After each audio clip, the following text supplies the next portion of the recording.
ब्रह्मसूत्रम, ब्रह्मसूत्र ग्रंथ में page number 143 page के ऊपर से द्वितीय पंक्ति में देखिए एक दो शब्द छोड़कर आया है, संसारी इति मिला। तो बात यह चल रही है, यह जो अधिकरण है 7 नंबर का, जिसका नाम है अंतर अधिकरणम। तो इस अधिकरण का विषय बताया, अथ य एष अंतरादित्ये हिरण्मय पुरुषो दृश्यते, यह श्रुति विचार का विषय है। तो प्रश्न उपस्थित हुआ है कि आदित्य मंडल में जो हिरण्मय पुरुष को बताया अधिदैवत के रूप में और अध्यात्म के रूप में, वही पुरुष आंखों में है, चाक्षुष जिसको कहते हैं। तो यह पुरुष कौन है? अर्थात कोई उत्कर्ष को प्राप्त हुआ कोई जीव ही देवता भाव को प्राप्त हुआ, वो है हिरण्मय करके आदित्य मंडल में स्थित, जिसकी उपासना करने के लिए श्रुति ने कही है, तो वो है। अथवा उस आदित्य मंडल में स्थित उपास्य रूप में स्थित पुरुष कोई परमेश्वर है, मतलब परमेश्वर परमात्मा है या जीव है, ऐसा संशय प्रश्न उत्पन्न होता है। तब इस पर पूर्व पक्षी अब कह रहा है कि उस आदित्य मंडल में और चक्षु में जो पुरुष विद्यमान है वह कोई परमेश्वर नहीं है, अपितु संसारी जीव ही है, ऐसा बोल रहा है कौन? पूर्व पक्षी। ठीक है, तो वही पंक्ति आ रही फिर, संसारी इति, ये पूर्व पक्ष की पंक्ति है। ठीक है, और अब उस पूर्व पक्षी को देखने के पहले यह जो 7वां अधिकरण चालू हुआ, जिसका नाम है अंतर अधिकरण, तो इस अधिकरण की संगति, विषय, पूर्व पक्ष, सिद्धांत, सब बात हम लोगों ने कल लिखा था। किंतु वैयासिक न्यायमाला कारणे जो हरेक अधिकरण के लिए दो श्लोक पढ़ाए हैं, दिए हैं, तो उन श्लोकों को थोड़ा देखते हैं।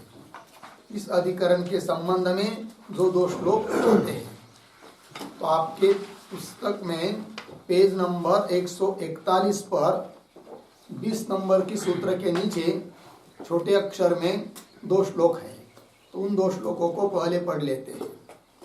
तो हिरण्मयो देवतात्मा, हिरण्मयो देवतात्मा, किं वासौ परमेश्वरः, किं वासौ परमेश्वरः, मर्यादाधार रूपोक्ते, मर्यादाधार रूपोक्ते, देवतात्मैवनेश्वरः, देवतात्मैवनेश्वरः, सार्वात्म्यात् सर्वदुरित, सार्वात्म्यात् सर्वदुरित, राहित्याच्चेश्वरो मतः, राहित्याच्चेश्वरो मतः, मर्यादाद्या उपास्त्यर्थ, मर्यादाद्या उपास्त्यर्थ, ईशेऽपि स्युरुपाधिगाः, ईशेऽपि स्युरुपाधिगाः।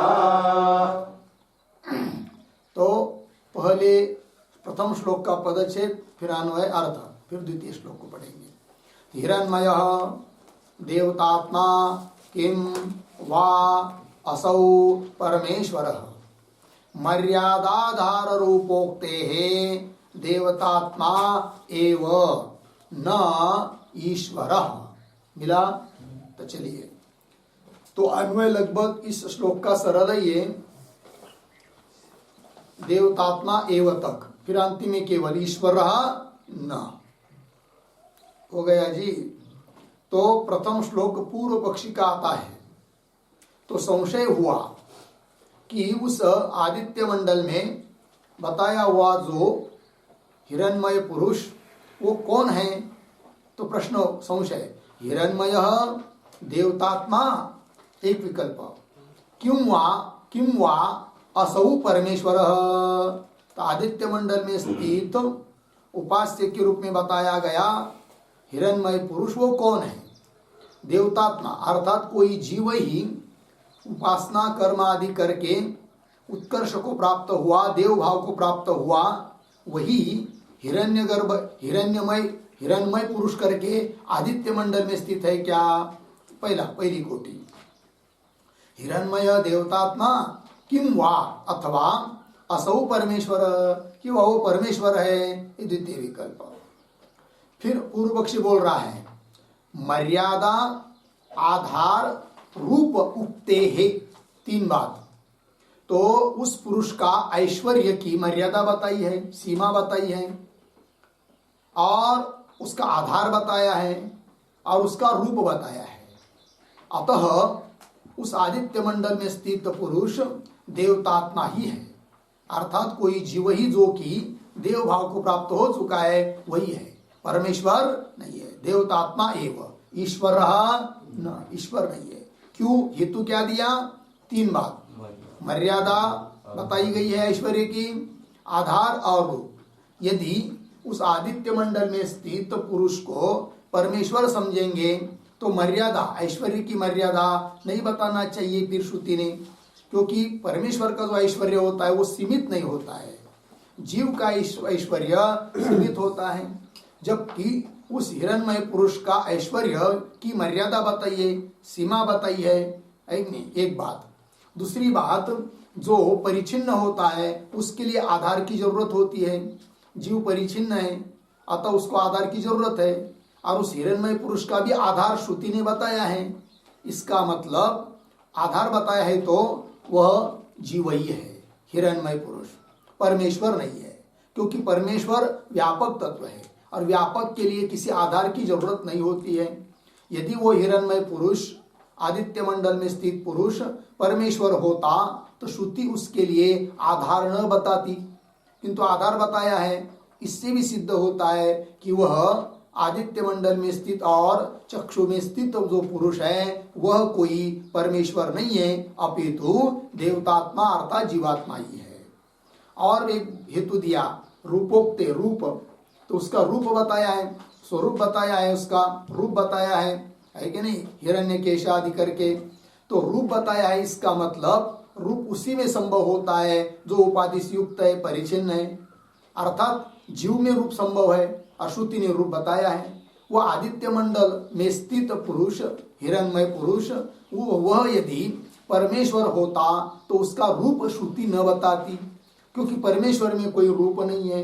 अशब्दम, अस्पर्शम इत्यादि से रूप का निषेध किया गया है परमेश्वर में, तो रूप न बताती श्रुति, रूप बताया है। इसका मतलब उस आदित्य मंडल में स्थित पुरुष कौन है? देवतात्मा अर्थात कोई जीवात्मा ही है, संसारी ही है, ऐसा कह रहा है। कौन? पूर्व पक्षी। ये पूर्व पक्षी की बात हुई। अब सिद्धांत बताने के लिए द्वितीय श्लोक आ रहा है, तो द्वितीय श्लोक का पदच्छेद और अन्वय पहले देखिए। सार्वात्म्यात् सर्वदुरित राहित्यात् च ईश्वरः मतः मर्यादाद्याः उपास्त्यर्थम ईशे अपि स्युः उपाधिगाः।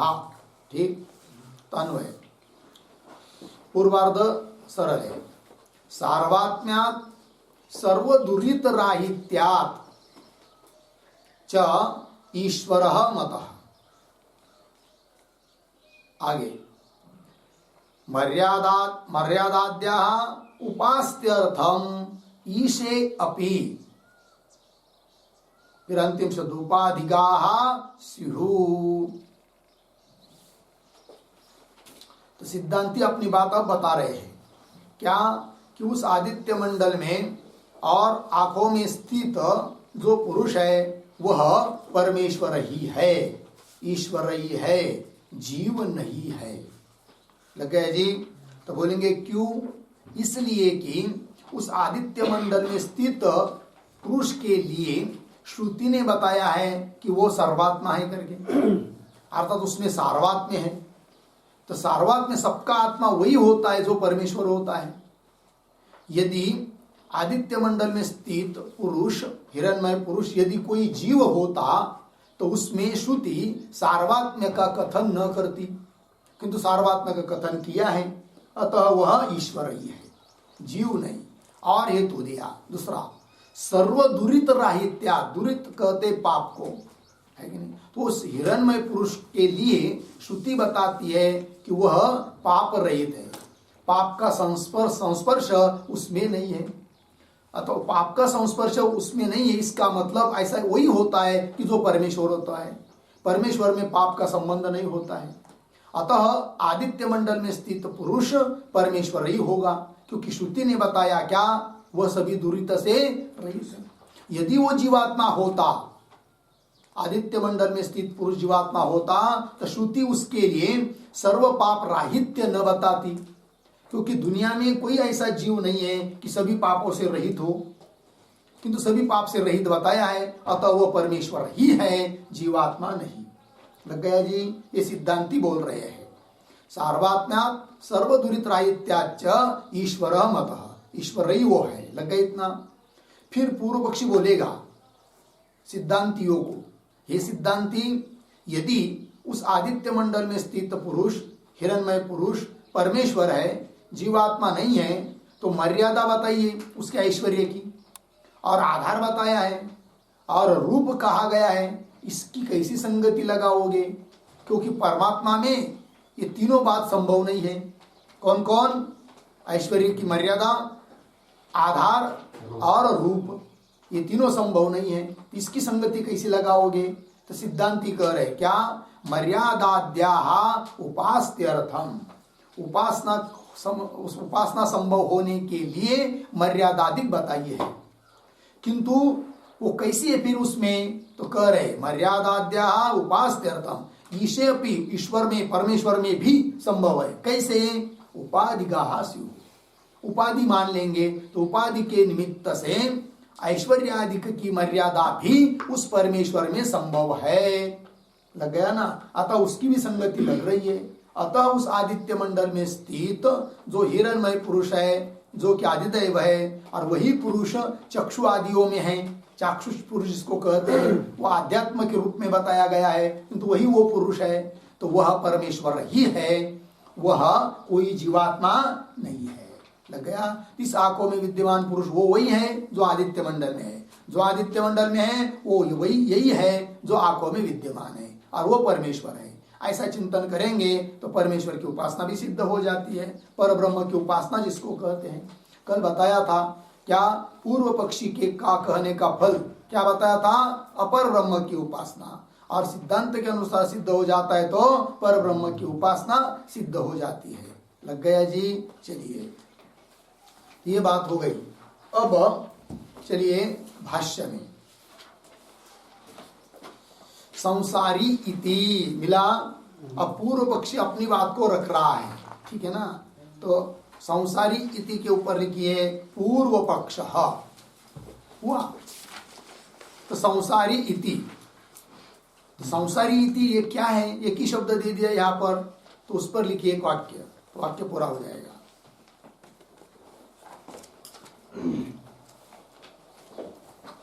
आदित्य मंडले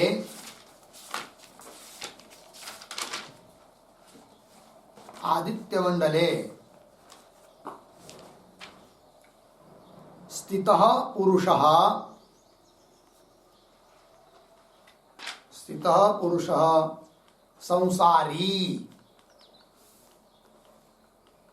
संसारी बराबर जीवः उपास्यत्वेन निर्दिष्टः इत्यर्थः। उपास्यत्वेन निर्दिष्टः इत्यर्थः। ठीक, चलो भाई। तो आदित्य मंडल में स्थित जो पुरुष है वह संसारी जीव ही है, और उपास्य के रूप में उसका निर्देश किया गया है। ऐसा बोल रहा है कौन? पूर्व पक्ष। भाष्य में चलिए आगे। कुतः, तो प्रश्न किया जा रहा है कि वो संसारी पुरुष ही है, जीव ही है, ऐसा क्यों?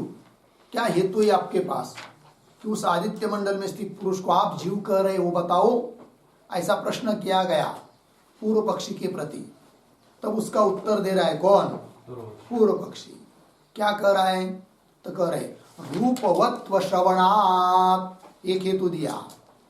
फिर आगे जाकर दूसरा हेतु आएगा आधार श्रवणात्। फिर तीसरा हेतु आएगा भाष्य में ही ऐश्वर्य मर्यादा श्रुते। ये तीन हेतु। तो पहला हेतु दिया कौन?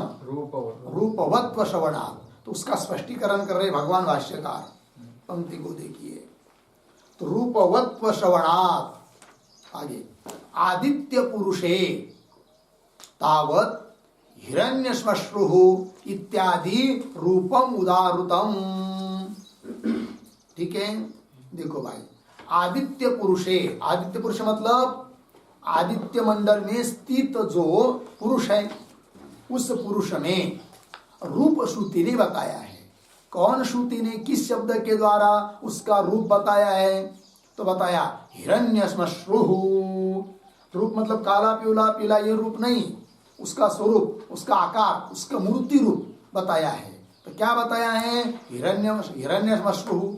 हिरण्य मतलब सुवर्ण, और सुवर्ण जैसी है उसकी कौन? दाढ़ी मूछ दोनों भी सुवर्ण जैसी है, सुवर्ण की ही है, यह अर्थ। तो रूप बताया। तो आदित्य पुरुषे तावत तो हिरण्यश्मश्रु इत्यादि रूपम उदारुतम लग गया। और अक्षी पुरुष में भी वही रूप बताया है, उसको कह रहे अक्षी पुरुषे अपि तद एव अतिदेशेन प्राप्यते, है कि नहीं?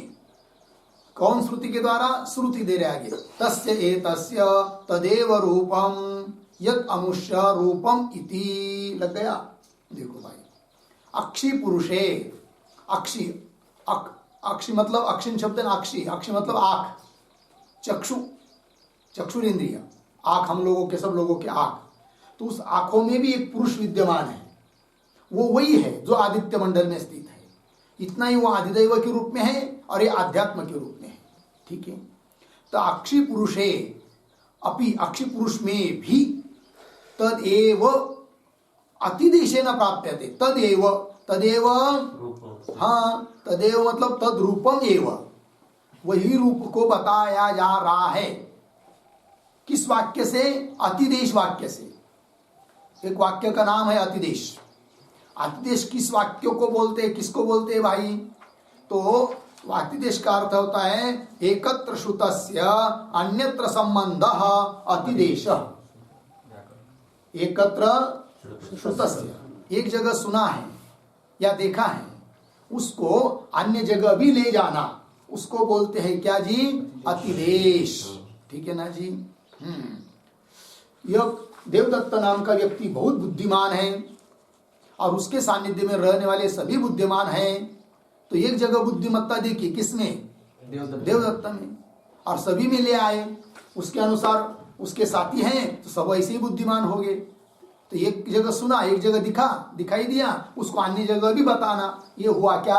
अतिदेश। और ऐसे अर्थ को बताने वाला वाक्य होता है क्या? अतिदेश वाक्य। तो वही अक्षी पुरुषे अपि, अक्षी पुरुष में भी तदेव, वही रूप अतिदेशे न प्राप्यते लग गया जी। तो कौन श्रुति है वो अक्षी पुरुष में भी रूप बता रही है? तो वह श्रुति दे रहे तस्य एतस्य तदेव रूपम यत् अमुष्य रूपम, मिला? तस्य एतस्य लग गया जी।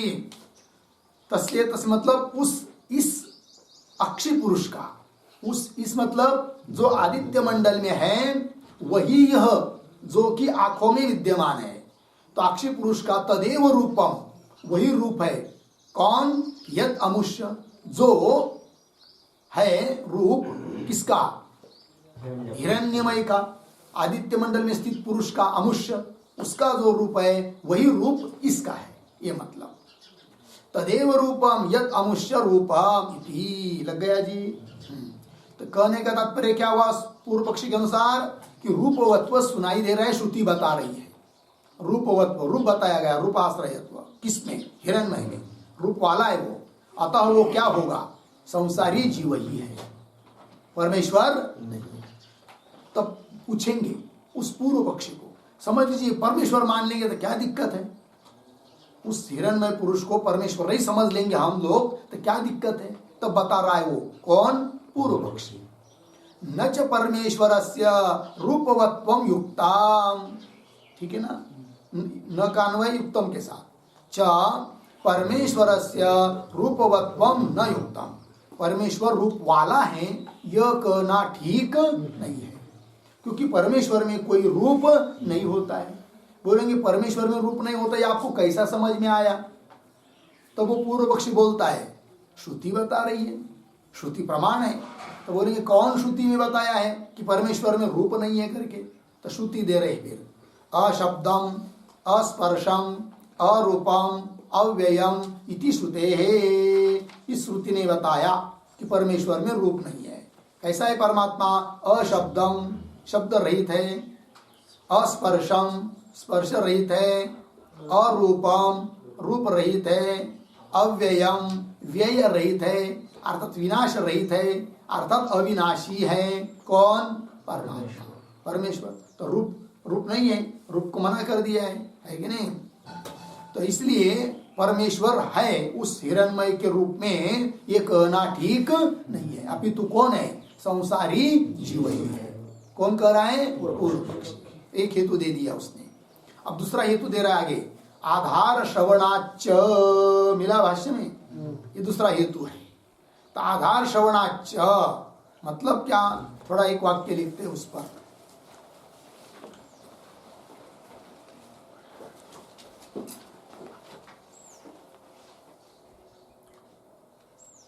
आदित्य मंडले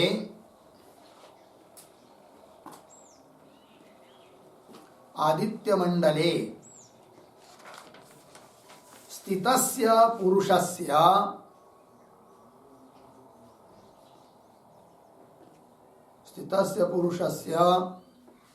आधार श्रवणाच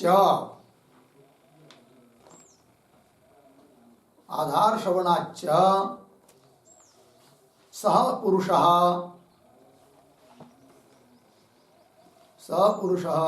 संसारी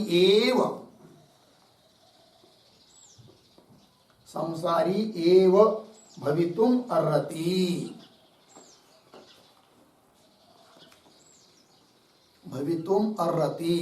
इत्यर्थः। हो गया जी? देखो भाई क्या अर्थ?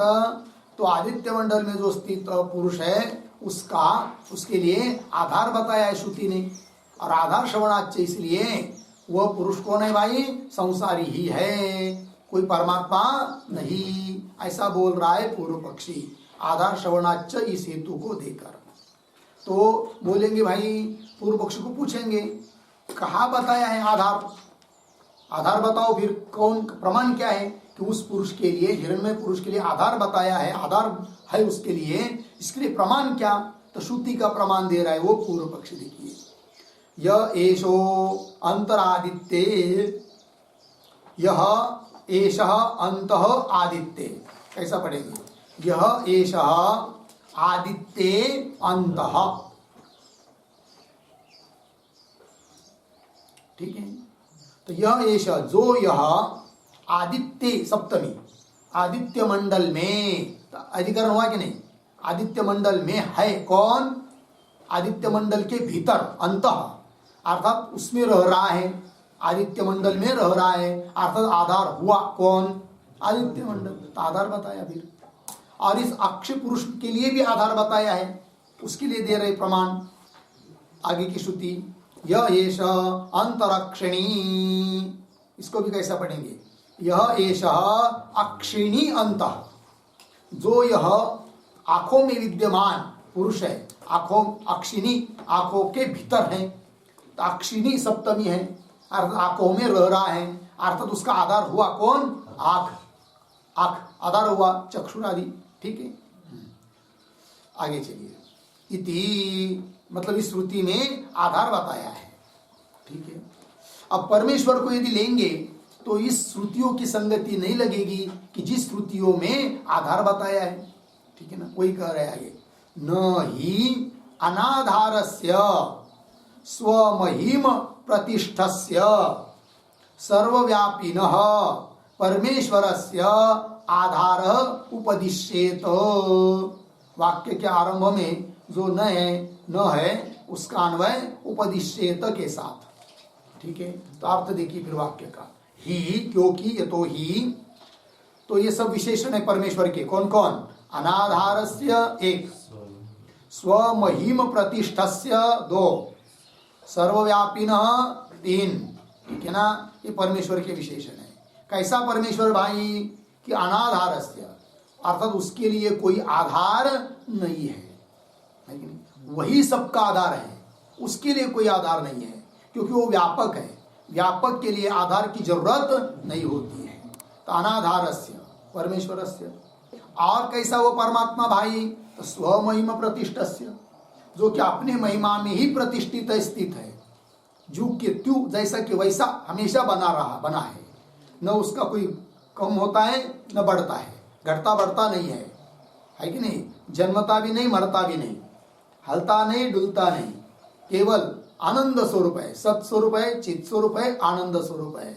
ऐसा है वो परमात्मा ब्रह्म तत्व। ठीक है ना जी? इसलिए कह दिया उसको स्वमहिम प्रतिष्ठस्य, अपने महिमा में वो रहता है। और कैसा है वो परमात्मा? तो कह रहे सर्वव्यापी न, सब में व्याप्त होकर रहता है। उसके बिना ऐसी कोई जगह नहीं है कि उसके बिना छूटी हो, है कि नहीं? सभी जगह, ओत प्रोत सब जगह अनु रेणु में वो भरा हुआ है। कौन? परमात्मा। इसीलिए संतों ने भी वैसा ही वर्णन किया है कि नहीं? बहुत जगह आता है उसकी व्यापक, परमात्मा की व्यापकता। विठ्ठल जळी स्थळी भरला, पिता ठाव नाही उरला। और हाँ, तो मैं क्या आजी मैं दृष्टि पाहिला विठ्ठलची, लग गया ना? विठ्ठल व्यापक त्रिभुवनी, सप्तही पाताळे भरुनी, पूरा अभंग देख लीजिए। ऐसे बहुत जगह बहुत प्रमाण आते। सर्वव्यापक है कौन? परमात्मा। और व्यापक के लिए क्या नहीं होता है? आधार नहीं होता है। आकाश व्यवहार में व्यापक है, उसके लिए कोई आधार है क्या? कहीं टेका हुआ है क्या आधार? आकाश है कि नहीं? दूर देखेंगे तो ऐसा लगता है जमीन पर सटा हुआ है, जमीन उसके लिए आधार है, किंतु ऐसा हुआ है क्या? नहीं है। अपितु पृथ्वी के लिए वो आधार है। कौन? आकाश। पृथ्वी रह रह कर कहाँ रहेगी? आकाश में ही रह सकती। आकाश को छोड़कर कहाँ जाएगी? जा नहीं सकती कहीं। लग गया? चलिए, तो स्वमहिम प्रतिष्ठस्य सर्वव्यापिनः परमेश्वरस्य आधारः न उपदिश्येत। है कि यदि वो परमेश्वर होता, आदित्य मंडल में स्थित पुरुष परमेश्वर होता, तो उसके लिए आधार का उपदेश न होता, क्योंकि उसके लिए कोई आधार नहीं होता है। जबकि आधार बताया है, अतः वह परमेश्वर नहीं है। फिर कौन है? संसारी जीव। ठीक है। और आगे श्रुति प्रमाण दे रहे कि परमात्मा के लिए कोई आधार नहीं होता। इस बात को सिद्ध करने के लिए स भगवः कस्मिन् प्रतिष्ठितः इति स्वे महिम्नि इति। ठीक, श्रुति है छांदोग्य उपनिषद 7:24-1। श्रुति के पदों का थोड़ा अन्वय। भगवः सः कस्मिन् प्रतिष्ठितः इति, आगे सर स्वे महिम्नि। तो नारद जी पूछ रहे हैं अपने गुरु जी को, सनत कुमार जी को। क्या कहते हैं कि हे महाराज जी, सह अर्थात वो परमात्मा कस्मिन प्रतिष्ठित, कहाँ में प्रतिष्ठित है, कहाँ स्थित है, कहाँ रहता है, उसका रहने का ठिकाना कौन है, ऐसा प्रश्न किया। तो वो सनत कुमार जी ने उत्तर दिया, क्या? स्वे महिम्नि। वो कहीं नहीं रहता है, वो अपने महिमा में रहता है। अपनी महिमा में मतलब अपने स्वरूप में ही वो स्थित है, वो और जगह कहीं स्थित रहता नहीं है। अर्थात उसके लिए कोई आधार नहीं है, ये कहा। इति लग गया जी। और श्रुति दे रहे, आकाशवत सर्वगतश्च नित्यः। आकाश की तरह सर्वगत है। सर्वगत मतलब सर्वत्र विद्यमान है। कौन? परमात्मा। और पुनः कैसा है वो? नित्य है। इति च श्रुति भवत। ये दो श्रुति प्रमाण दे दी। लग गया इतना? तो दो हेतु दिया पूर्व पक्षी ने। कौन कौन? रूपवत्व श्रवणात्, आधार श्रवणात्। ठीक है। अब और एक हेतु दे रहा है पूर्व पक्षी। वो कौन है? तो दे रहे ऐश्वर्य मर्यादा श्रुतेश्च। मिला पंक्ति? ऐश्वर्य की मर्यादा, सीमा भी श्रुति ने बताई है। वो जो आदित्य मंडल में स्थित पुरुष है, उसका कितना ऐश्वर्य वो बताया गया है। और वही पुरुष जो कि अध्यात्म के रूप में आंखों में विद्यमान है, उसका कितना ऐश्वर्य वो भी बताया है कि नहीं। अर्थात उसकी सीमा बताई है। और जीव का जो ऐश्वर्य होता है वो सीमित होता है कि नहीं। ऐसा कोई दुनिया में जीव देखिए और उसका ऐश्वर्य असीमित हो, मर्यादा रहित हो, ऐसा है क्या? नहीं है। भले समस्त पृथ्वी पर विश्व में नंबर 1 का श्रीमंत हो, धनी होता है ना वो लिस्ट, नंबर 1 का धनी, नंबर 2 का श्रीमंत, नंबर 3 का, ऐसे आता है लिस्ट। तो ये नंबर 1 का होने पर भी उसका ऐश्वर्य कैसा है? सीमित ही है कि नहीं। उसकी क्या बात, इंद्र का ऐश्वर्य देखिए, हिरण्यगर्भ का ऐश्वर्य देखिए, जो कि देवता कोटि में चले गए हैं, उनका भी ऐश्वर्य कैसा है? सीमित ही है, मर्यादा में ही है। अतः सिद्धांत हुआ कि जीवों का ऐश्वर्य सीमित होता है और परमेश्वर का ऐश्वर्य असीमित होता है। अब आदित्य मंडल में स्थित पुरुष यदि परमेश्वर होता तो उसके ऐश्वर्य की सीमा श्रुति न बताती, जबकि ऐश्वर्य की सीमा बताई है। अतः आदित्य मंडल में और चक्षु में स्थित पुरुष परमेश्वर नहीं है, अपितु जीव है। लग गया अर्थ? उस बात को कह रहे ऐश्वर्य मर्यादा श्रुतिश्च। तो कौन श्रुति ने बताई है उसके ऐश्वर्य की मर्यादा? बताओ। तो प्रमाण देकर बता रहे हैं।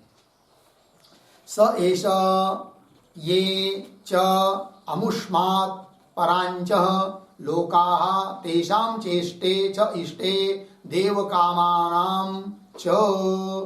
छांदोग्योपनिषद 1:6-8 इत्यादि ऐश्वर्य इति आदित्य पुरुषस्य ऐश्वर्य मर्यादा। लग गया जी? इति मतलब इस श्रुति ने आदित्य पुरुष की ऐश्वर्य मर्यादा बताई है। लग गया? तो क्या बताया है श्रुति ने? तो श्रुति का अर्थ देखेंगे। तो पहले उसका अन्वय श्रुति के पदों का। तो कैसा पढ़ेंगे श्रुति को? स एषा अमुष्मात् परांच, उसके पीछे ये च लोकाः तेषां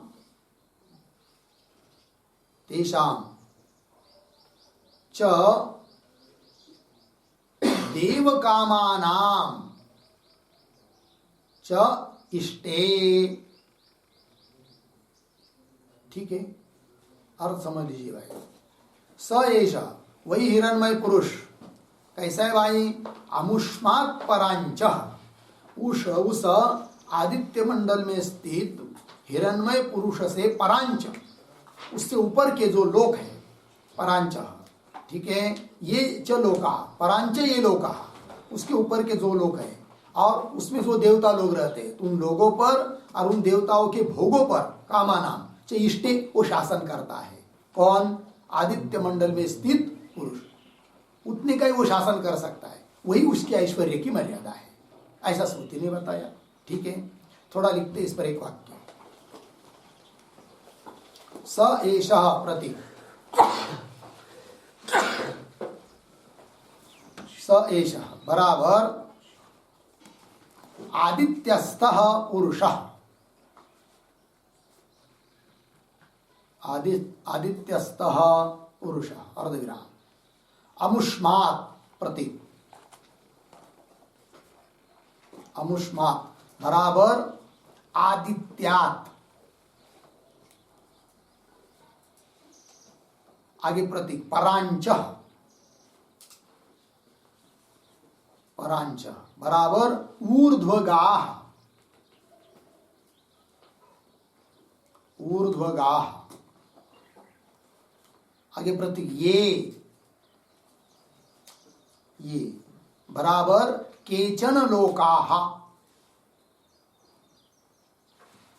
केचन लोकाः तेषां ईश्वरः, तेषां ईश्वरः अर्धविराम, देवभोगानां च,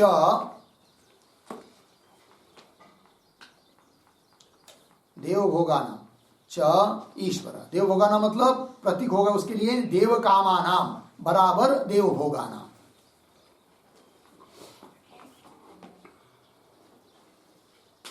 देव कामानाम बराबर देव भोगानाम च ईश्वर।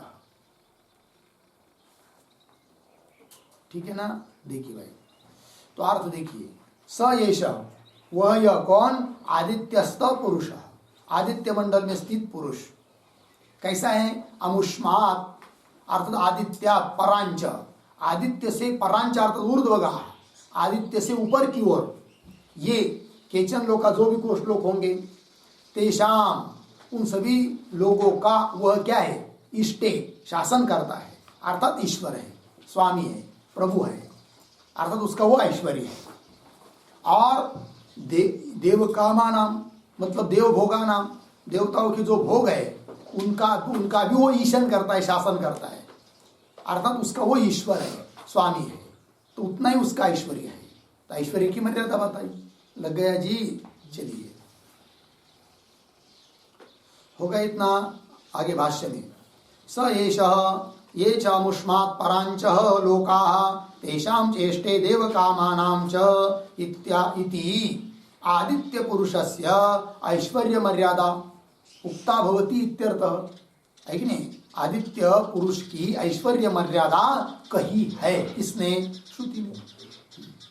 आगे दे रहे आगे, और आगे देखिए, स च एष ये च एतस्मात् अर्वांच लोकाः तेषां चेष्टे मनुष्य कामानां च इति अक्षि पुरुषस्य, अक्षि पुरुषस्य वाक्य पूरा हुआ है आगे। तो अक्षि पुरुषस्य क्या, अक्षि पुरुषस्य ऐश्वर्य मर्यादा श्रुत्या प्रतिपादिता इत्यर्थ। इस प्रकार की ऐश्वर्य मर्यादा अक्षि पुरुष की भी बताई है। अक्षि पुरुष मतलब आंखों में विद्यमान पुरुष, लग गया जी? तो देखिए उस श्रुति का अर्थ क्या है, स एषः, मिला पंक्ति, लिख लीजिए चाहे तो उसके ऊपर थोड़ा सा, पहले अन्वय कर लीजिए श्रुति के पदों का। स एषः, आगे एतस्मात् अर्वांचः, पीछे ये च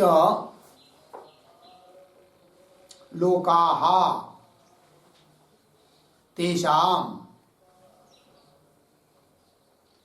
आगे मनुष्य कामानां च, मनुष्य कामानां च इष्टे। हो गया अर्थ? देखिए भाई, तो लिखिए थोड़ा उसके ऊपर टिप्पणी। स एष प्रतीक है, स एष बराबर अक्षिस्तः पुरुषः,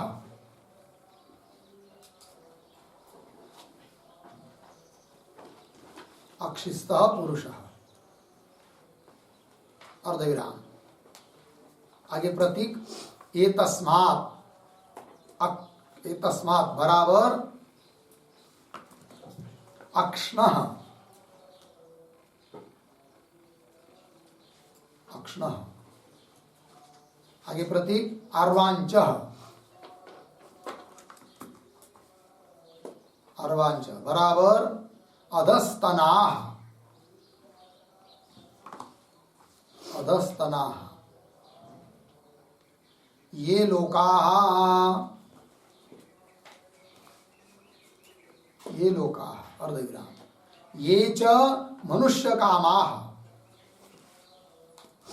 ये च मनुष्य कामाः बराबर मनुष्य भोगाः,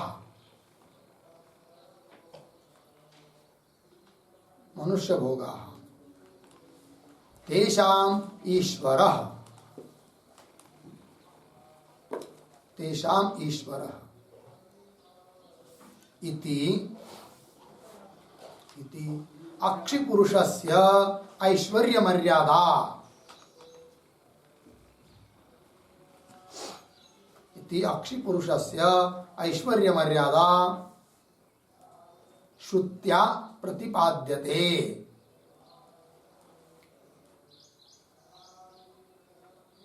श्रुत्या प्रतिपाद्यते, पूर्णविराम। अतः,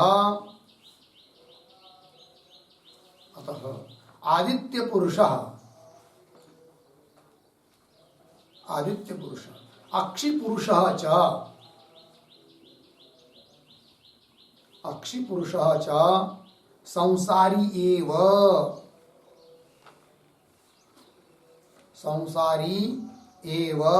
भवति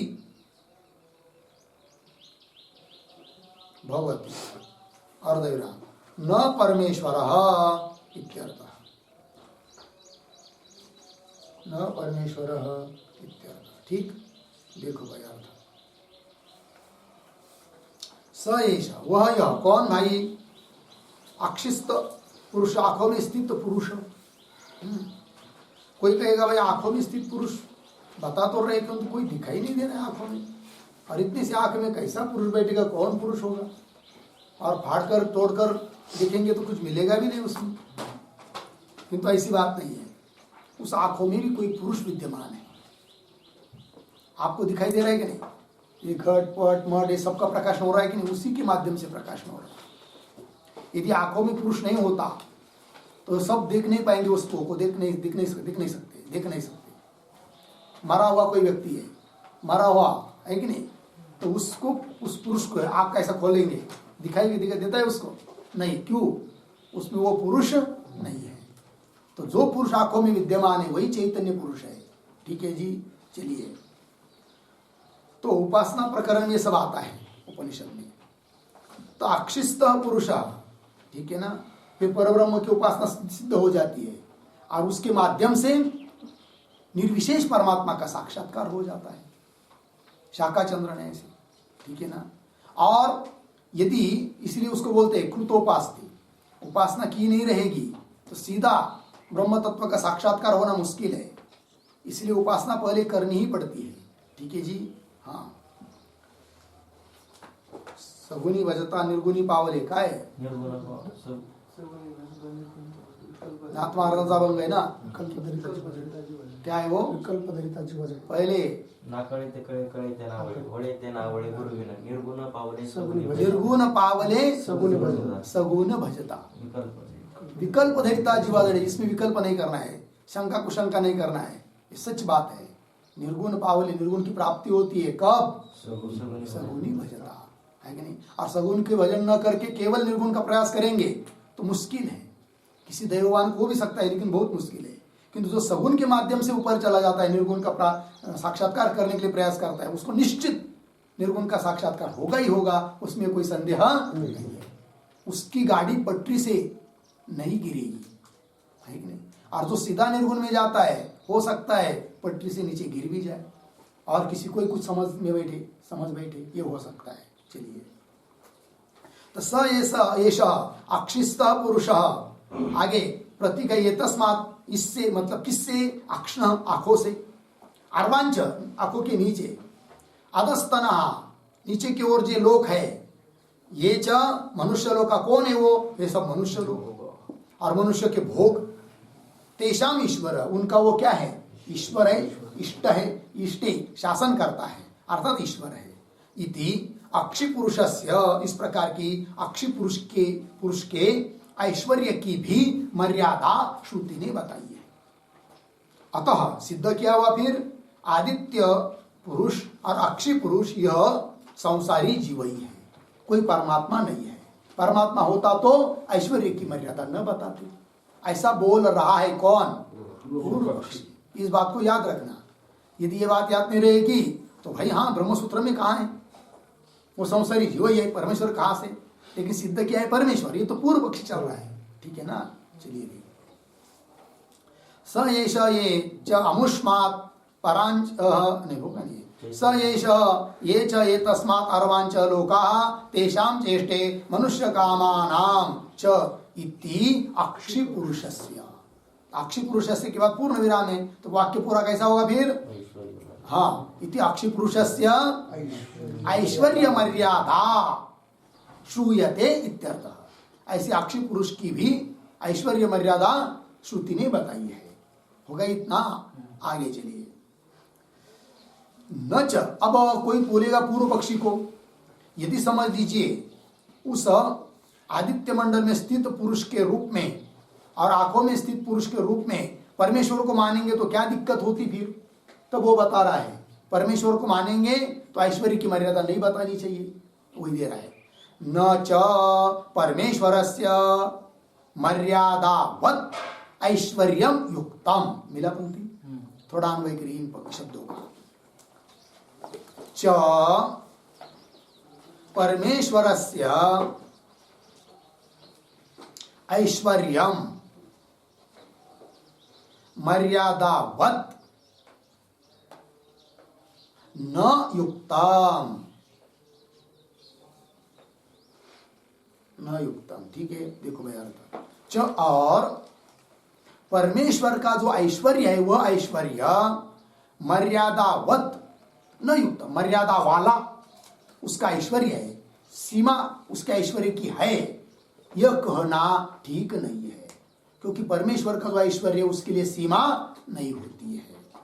लग गया अर्थ जी?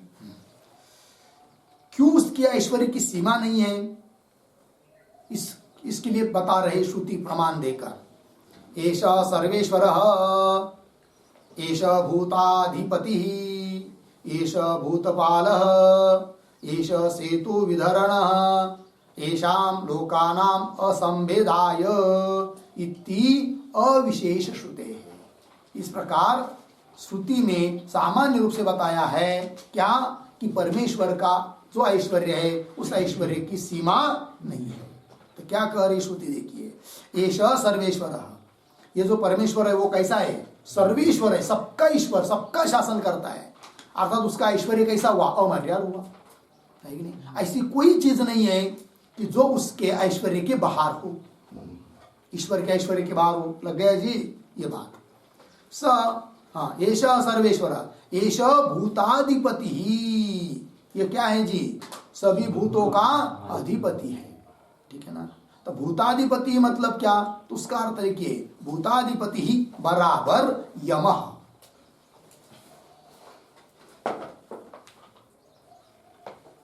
भूताधिपति ही बराबर यमः मतलब वो क्या है? यमन करता है, नियमन करता है, यम है वो, सबको ले जाता है कि नहीं? और आगे कह रहे भूतपाल, भूतपाल शब्द कर तरीके, भूतपाल बराबर इंद्रादि,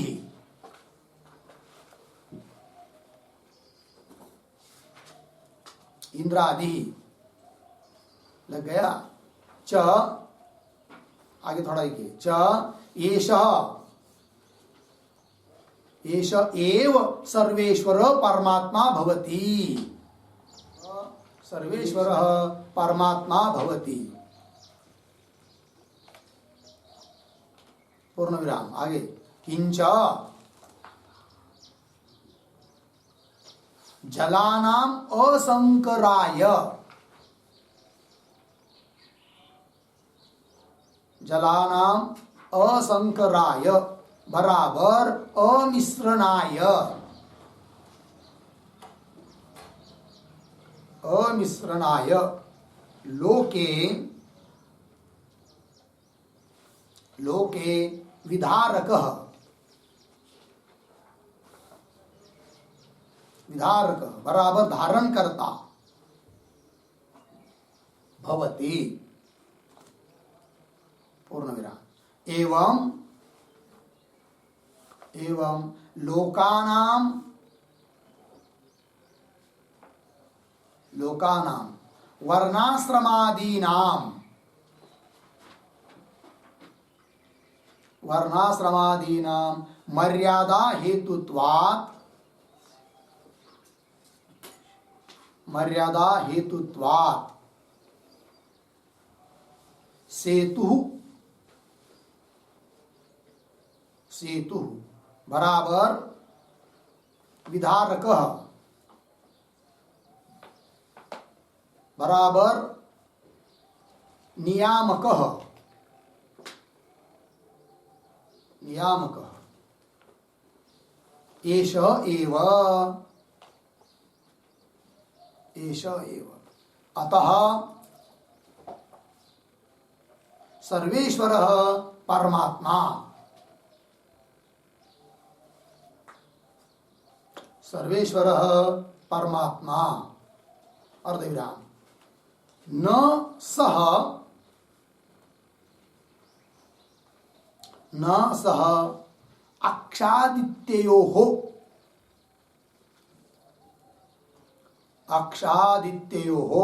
अंतः भवति।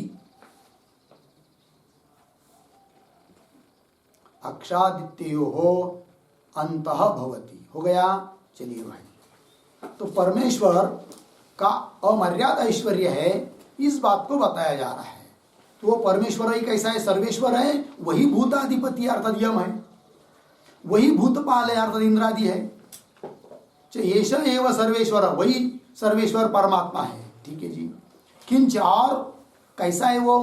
तो जलानाम असंकराय, जैसे जल में संकर न हो, कोई डूब न जाए, है कि नहीं? जल में से यदि चले जाएंगे तो डूबने की संभावना है, इसलिए क्या बनाया जाता है? सेतु, पुल धारण करने के लिए। तो जलानाम असंकराय अमिश्रणाय लोके विधारक, धारण करता भवती, कौन? सेतु। विधारक बराबर धारण करता, भवती के पहले एक शब्द लिखे सेतु भवती। कहां पर? अमिश्रणाय लोके विधारक, धारण करता भवती है ना, धारण करता सेतु भवती। आगे, एवं लोकानाम, इस प्रकार लोगों के जो वर्ण आश्रम आदि कर्म है कि नहीं, उसकी मर्यादा स्थित रखने के लिए, वर्णाश्रम धर्म वैसे के वैसे चलने के लिए धारण करने वाला है, विधारक है, सेतु है, कौन? परमात्मा। नियामक है, ये कहा। यदि परमात्मा नियामक नहीं रहेगा तो सब जगत क्या हो जाएगा? गड़बड़ हो जाएगा। जंगल राज। हाँ, लग गया कि नहीं? जैसे पुलिस नहीं है, मिलिट्री नहीं है कि नहीं, और ऐसा ही दुनिया चलेगी तो कैसा चलेगी? फिर कैसा होगा? जिसके हाथ में डंडा वही मालिक बन जाएगा, और गरीब को मार पीट कर सब छीन लेंगे जिसमें हाथ में शक्ति है। ऐसा सब हो जाएगा कि नहीं? किंतु नियामक है कोई, तो इसलिए तो सब सुस्थित है कि नहीं? थोड़ा भी गड़बड़ हुई तो पुलिस पकड़ कर ले जाते हैं और जेल में डाल देते हैं। लग गया कि नहीं? उस प्रकार वो दिखाई नहीं दे रहे, वो अपनी जगह बैठे पुलिस स्टेशन में, किंतु उसका शासन सब जगह चल रहा है, सभी गाँव में चल रहा है। उसी प्रकार परमेश्वर दिखाई नहीं दे रहा है, किंतु उसका शासन से ही सब व्यवस्थित चल रहा है। लग गया जी ये बात। एवं लोकानाम, लोगों के, वर्ण आश्रमादि नाम, वर्ण आश्रमादिकों की जो मर्यादा है, उस मर्यादा का हेतु वो कौन है? वो परमात्मा है, इसलिए वो सेतु है। एष एव, अतः सर्वेश्वर परमात्मा, वो सर्वेश्वर परमात्मा है। न स, पूर्व पक्षी बोल रहा है, ऐसा जो सर्वेश्वर परमात्मा कि जिसके ऐश्वर्य की सीमा नहीं है, वह परमात्मा को नहीं कह सकते कि आदित्य मंडल में स्थित है करके। आदित्य मंडल में स्थित और चक्षु में स्थित वो दूसरा ही कुछ है, जीव है कि नहीं, परमेश्वर नहीं है। क्योंकि परमेश्वर का ऐश्वर्य अमर्याद है और इनका ऐश्वर्य मर्यादित है, ये भेद हुआ। लग गया जी। देखिए, न स अक्षादित्यो, अक्ष आख, आदित्य, इन दोनों में सप्तमी का द्विवचन, दोनों के अंत न भवति, नहीं है। लग गया, ये पूर्व पक्षी का कहना। भाष्य में आइए, मिला। हाँ, एष सर्वेश्वर एष भूताधिपति एष भूतपाल एष सेतु विधरण एषाम लोकानाम असंभेदाय इति अविशेषुते। सामान्य रूप से श्रुति ने सब बताया है, समान, अशेष मतलब समान, कि दृष्टांत देखकर उसी की तरह परमेश्वर के लिए बताया है, और उससे ऐश्वर्य की अमर्यादा बताई है। इति अविशेषुते। लग गया। आगे, तस्मात् न अक्षादित्ययोः अंतः परमेश्वरः। तस्मात् अक्षादित्ययोः अंतः परमेश्वरः न। ठीक है, इसलिए अक्ष और आख और आदित्य, इनमें, इनके अंदर, इनके भीतर बैठा हुआ परमेश्वर नहीं है। अर्थात कौन है? जीव है। ये कहना कह दिया किसने? पूर्व पक्षी ने। तो यहां तक पूर्व पक्षी की बात हुई। अब आगे चलिए, इति एवं प्राप्ते ब्रूमः। मिला। अब सिद्धांती उत्तर दे रहे हैं, तो इति एवं प्राप्ति, इसके ऊपर लिखिए सिद्धांत।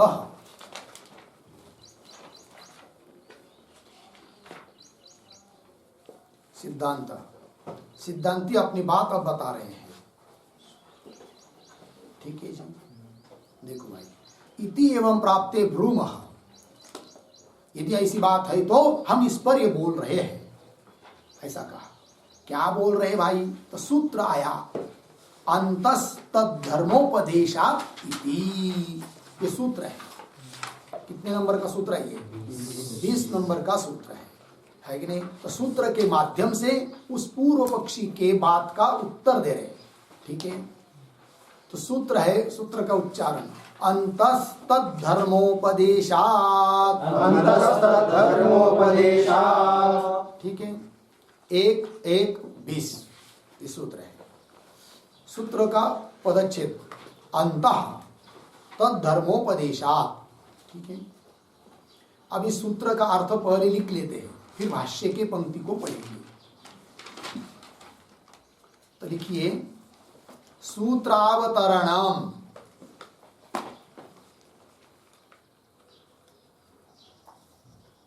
सूत्रावतरणम बराबर उद्धरण चिन्ह में अथ य एषोऽन्तरादित्ते, य एषोऽन्तरादित्ते, उद्धरण चिन्ह बंद, अर्धविराम, पुनः आगे दूसरे उद्धरण चिन्ह में य एषो अंतरक्षिणी, य एषो अंतरक्षिणी, उद्धरण चिन्ह बंद, आगे इति च श्रुतौ, इति च श्रुतौ श्रूयमाणः पुरुषः, श्रूयमाणः पुरुषः न परमेश्वरः, न परमेश्वरः, अर्धविराम, किंतु संसारी एव, किंतु संसारी एव इति प्राप्ते, इति प्राप्ते आह, इति प्राप्ते आह। फिर नीचे के पंक्ति में सूत्रम अंतस्तद्धर्मोपदेशात् 1:1:20 हो गया जी। सूत्रों के लिए स्पेशल एक कॉपी कीजिए, स्वतंत्र वही है कि नहीं, फिर उसमें सब लिखना है, सूत्र के अवतरण, फिर सूत्र, फिर उसका पदच्छेद, फिर अन्वय, फिर पदार्थोक्ति, है कि नहीं, ये सब लिखेंगे तो बढ़िया होगा। फिर बाद में आप केवल भाष्य का आधार न लेकर भी केवल सूत्रों का ही व्याख्यान करने के लिए आपको कहा किसी ने, तो भी आप कर पाएंगे। ठीक है जी, चलिए, और समझ में भी आ जाएंगे, थोड़ा सा देख लिया तो भी समझ में आ जाता है सूत्र का क्या कह रहा है करके। और फिर ऐसा नहीं लिखेंगे भाष्य ही, तो पूरा भाष्य पढ़ते पढ़ते जाएंगे तो समझ में आएगा थोड़ा बहुत सूत्र का क्या अर्थ है, पंक्ति सुसंगत नहीं लगेगी, क्योंकि वो बहुत विस्तार है ना, बहुत सूक्ष्म बात होती है, एक एक बात होती है, और ऐसा थोड़े शब्दों में लिखा रहेगा तो तुरंत समझ में आता है, इसलिए हम अलग से सूत्रों का अर्थ लिखा देते हैं। ठीक है, चलिए, तो पदच्छेद लिखा अंतः तद्धर्मोपदेशा। अब नीचे लिखिए पदार्थोक्ति,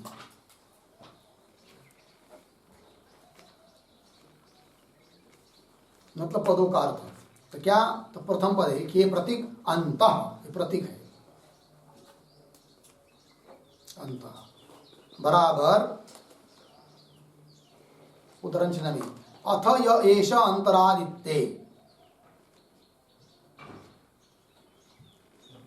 अथ य एषो अंतरादित्ते, उद्धरण चिन्ह बन, अर्धविराम, पुनः आगे उद्धरण चिन्ह में य एषो अंतरक्षिणी, अंतरक्षिणी, उद्धरण चिन्ह बन, इति च श्रूयमाणः, इति च श्रूयमाणः अंतः, अंतः बराबर बराबर आदित्य मंडलांतरवर्ती, आदित्य मंडलांतरवर्ती,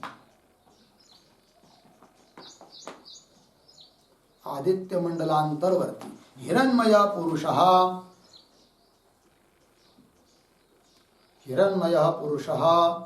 परमेश्वरः एव भवति।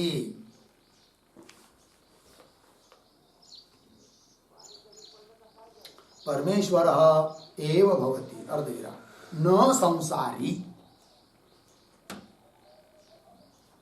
न संसारी पूर्ण विराम कौंस में लिखिए कुतः, कुतः आगे की तरफ बांध देकर कौंस बंद, फिर आगे प्रति तद्धर्मोपदेशात,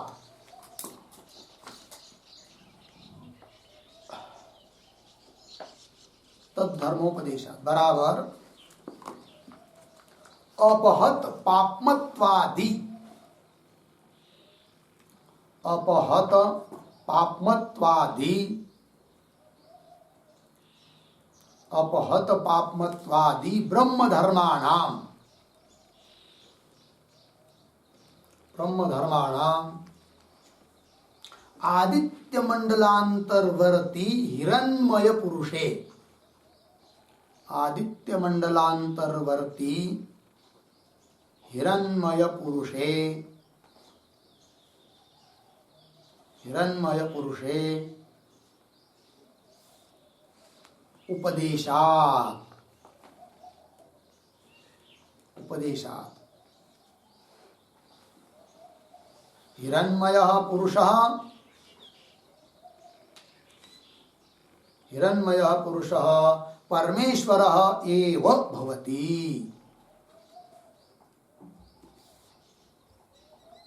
परमेश्वरः एव भवति अर्धविराम न संसारी इत्यर्थः, न संसारी इत्यर्थः पूर्ण विराम। नीचे की पंक्ति में पैराग्राफ छोड़कर तस्य उत इति नाम, तस्य उत इति नाम इति श्रवणानन्तरम, इति श्रवणानन्तरम आगे उद्धरण चिन्ह में स एषः सर्वेभ्यः, स एषः सर्वेभ्यः पाप्मभ्यः, पाप्मभ्यः उदितः, उद्धरण चिन्ह बंद इत्यत्र, इत्यत्र आदित्य पुरुषस्य, आदित्य पुरुषस्य सर्व पाप्म राहित्य श्रवणात्, सर्व पाप्म राहित्य श्रवणात्, सर्व पाप्म राहित्य श्रवणात् पूर्ण विराम। आगे न च हिरण्यश्मश्रुत्वादि रूप श्रवणम,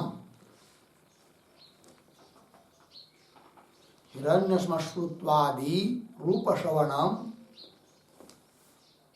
परमेश्वरे, परमेश्वरे न उपपद्यते इति वाच्यम, न उपपद्यते इति वाच्यम पूर्ण विराम। स्वेच्छया, स्वेच्छया माया महिम्ना,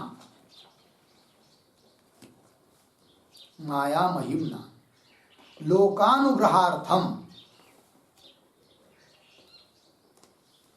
लोकानुग्रहार्थम तस्य, तस्य रूपवत्व उपपत्तेः, रूपवत्वोपपत्तेः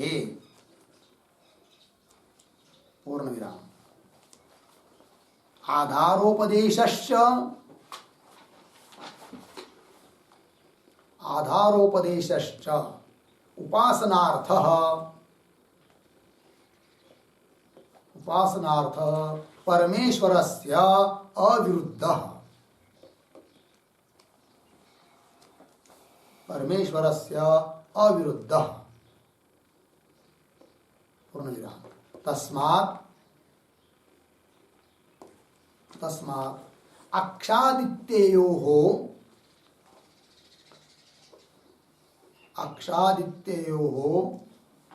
अन्तः पुरुषः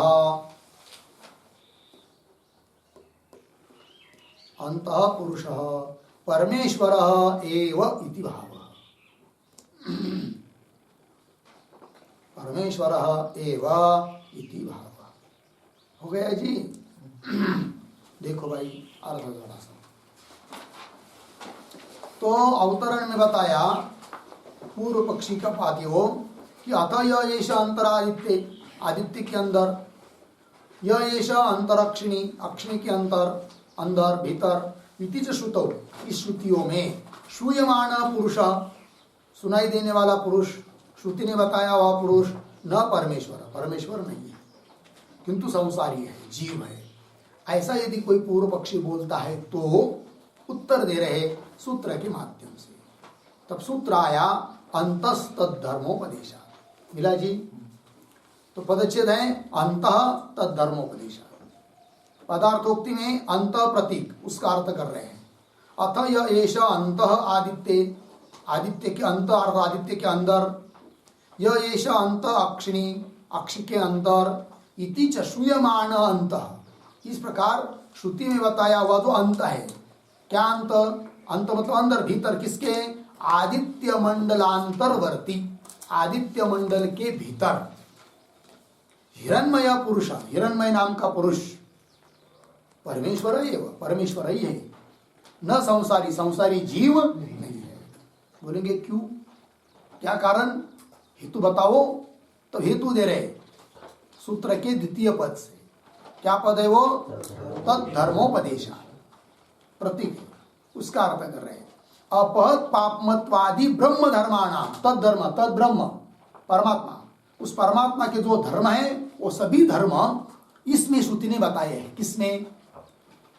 आदित्य मंडलांतरवर्ती पुरुष में, हिरण्मय पुरुष में और आंखों में विद्यमान पुरुष में, वो सब धर्म बताए। कौन? जो परमात्मा के धर्म है। यदि आदित्य मंडलांतरवर्ती पुरुष परमात्मा नहीं होता तो क्यों श्रुति परमात्मा के धर्म उसमें बताती? जबकि परमात्मा के धर्म उसमें बताए हैं, अतः वो परमात्मा ही है, जीव नहीं। वो बात तद धर्मोपदेशात, कौन धर्म है वो परमात्मा के? जो कि इस हिरण्मय पुरुष में भी बताया है। तो करे अपहत पापमत्वादि ब्रह्म धर्माणाम, अपहत पापमत्व, अपहत पापमत्व मतलब पाप रहितत्व। ब्रह्म में, परमात्मा में कोई पाप नहीं है, न पाप न पुण्य। उस प्रकार इस हिरण्मय में भी क्या बताया है? पाप रहितत्व बताया है। अतः वो हिरण्मय भी है कौन? परमात्मा ही है, ईश्वर ही है। ठीक है, चलिए।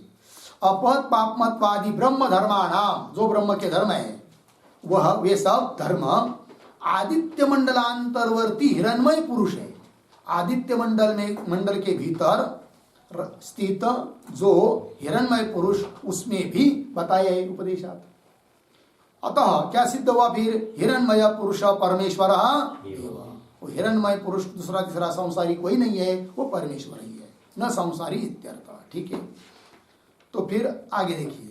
तो बोलेंगे भाई कहाँ बताया है पाप रहित तत्व? कौन श्रुति, प्रमाण क्या है कि उस हिरण्मय पुरुष में कोई पाप नहीं है, ऐसा बताया, ब्रह्म का धर्म बताया, या आप कह रहे हो? प्रमाण क्या है बताओ? ऐसा कोई पूछेगा, किनको? सिद्धांतियों को। तब सिद्धांति प्रमाण दे रहे हैं। तस्य उत इति नाम, ऐसा आप पहले बताए उस प्रकरण में, उस हिरण्मय पुरुष का एक नाम रखा, क्या? उत है कि नहीं? फिर ऐसा नाम बताने के बाद फिर आगे आता है इति श्रवणानंतरम स एष सर्वेभ्य पापमभ्य उदित, साफ साफ लिखा है। तो वह जिसका नाम उत है, जो आदित्य मंडल में स्थित है, आंखों में स्थित है, वह पुरुष कैसा है भाई? सर्वेभ्य पापमभ्य उदित, सभी पापों से उदित अर्थात रहित, सभी पापों से वो रहित है। लगे ना? इत्यत्र आदित्य पुरुषस्य, आदित्य में विद्यमान जो पुरुष है उसके लिए कहा कि सर्व पापम राहित्य श्रवणा, सभी पाप रहितत्व श्रुति ने बताया। लग गया जी? अब फिर पूर्व पक्षी बोलेगा ठीक है, आप अपनी संगति लगा रहे हो, किंतु हमने जो हेतु दिया है उसका क्या है कि नहीं? तो हिरण्यमश्रुत्व आदि जो रूप आदि बताया है, उस हिरण्यमय पुरुष में यदि वो परमेश्वर होता तो रूप आदि क्यों बताती श्रुति? इसका क्या करोगे? तब उसका उत्तर दे रहे कौन? सिद्धांती। ठीक है। न च हिरण्यमश्रुत्व आदि रूप श्रवणम परमेश्वरे न उपपद्यते। हिरण्यमश्रुत्व आदि रूप श्रवणम परमेश्वरे न उपपद्यते, परमेश्वर में उत्पन्न नहीं हो सकता। इति, ऐसा यदि पूर्वोक्ष बोलता है तो इति वाच्यम न च वाच्यम, ऐसा मत बोलो, संगति हम लगा देंगे। कैसे? तो बता रहे हैं, स्वेच्छया माया महिम्ना लोकानुग्रहार्थम तस्य रूपवत्व उपपत्ति। उस परमेश्वर में रूपवत्ता की उपपत्ति हो जाती है। क्यों? वो परमेश्वर है कि नहीं? उसको रूप धारण करने की जरूरत नहीं है, तो भी भक्तों के लिए, लोगों पर अनुग्रह करने के लिए अपनी इच्छा से माया को आधार बनाकर वो सगुण साकार रूप की धारण करता है। इसलिए उसने रूपवत्ता बताई श्रुति ने, वो भी कोई दिक्कत नहीं है, औपाधिक रूप है, ये संगति लग जाएगी। है नहीं? जो परमात्मा इतने बड़े सृष्टि को निर्माण कर सकता है जिसकी हम कल्पना भी नहीं कर सकते, आकाश वायु अग्नि जल पृथ्वी पंचमहाभूत, भूतों से उत्पन्न भौतिक प्रपंच है कि नहीं? केवल पृथ्वी थोड़ी है, विश्व करके अनंत है कि नहीं? कुछ ग्रहों का शोध लगा है, कुछ नहीं लगा है, चतुर्दश भुवन बताया है कि नहीं? तो ये सब इतनी बड़ी सृष्टि है जिसकी हम कल्पना भी नहीं कर सकते। दिखाई दे रही मिट्टी खाकर देखेंगे तो कुछ नहीं स्वाद आएगा, खा भी नहीं सकते, दिखने को भी अच्छी नहीं है, किंतु उसमें तरबूज का भी बो देंगे, कलिंगड़ का, है कि नहीं, या ग्यू ग्वाजर ज्वारा, तो कुछ दिन के बाद तुरंत ऐसा लाल अच्छा बढ़िया से तरबूज आदि आ जाता है, उसमें लाल लाल, फिर वो सब बन जाता है। कहाँ से आया? है कि नहीं? सब मिठास आ गई है। गन्ना बोएंगे तो गन्ना बन जाता है। ये सब परमेश्वर की क्या है? लीला है, अद्भुत है कि नहीं? कड़वा मशीन में डालेंगे और कितना भी पीसेंगे तो खून नहीं बन सकता, रक्त नहीं बन सकता उससे, है कि नहीं? और पेट में डालेंगे तो सब बन जाता है, अद्भुत लीला है। नहीं बनता है क्या? सब धातु बनते हैं कि नहीं? उसी से अन्न से ही बनते हैं, है कि नहीं? कड़वा मतलब क्या? कड़वा से तो उत्पन्न हुआ है ज्वारी आदि, है, उसको खाएंगे। कड़वा तो, और कड़वा भी पेट में डालते हैं कि नहीं? हम नहीं डालते, पशु डालते, गाय भैंस कड़वा तो खाते हैं, और उससे क्या निकलता है?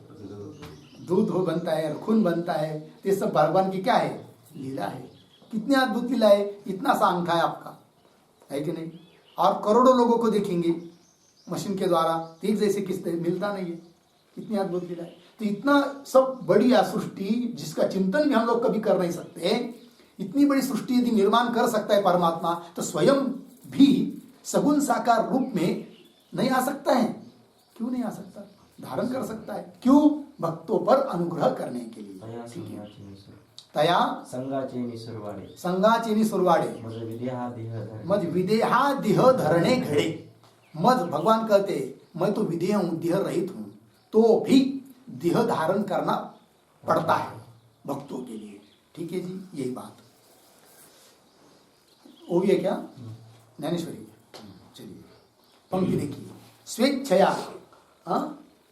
स्वेच्छया, वो पूर्व पक्ष ने क्या कहा था? तो हिरण्यमश्रुत्व आदि जो रूप बताया है वो परमेश्वर में उत्पन्न नहीं है। उसका उत्तर दे, इति वाच्यम न च वाच्यम। क्यों? स्वेच्छया, वो परमात्मा अपनी इच्छा से, माया के महिमा से, लोकानुग्रहार्थम, लोगों पर अनुग्रह करने के लिए, तस्य परमेश्वरस्य रूपवत्व उपपत्ति, रूपवत्ता की उपपत्ति हो जाती है। लग गया जी? इसका मतलब यह नहीं है कि रूपवत्ता बताई इसलिए वो हिरण्यमय पुरुष परमेश्वर हो ही नहीं सकता, यह बात नहीं है।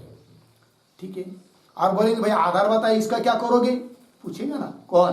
पूर्व पक्षी। तो उसका उत्तर दे रहे हैं, आधार उपदेशश्च उपासनार्थ परमेश्वरस्य अविरुद्ध।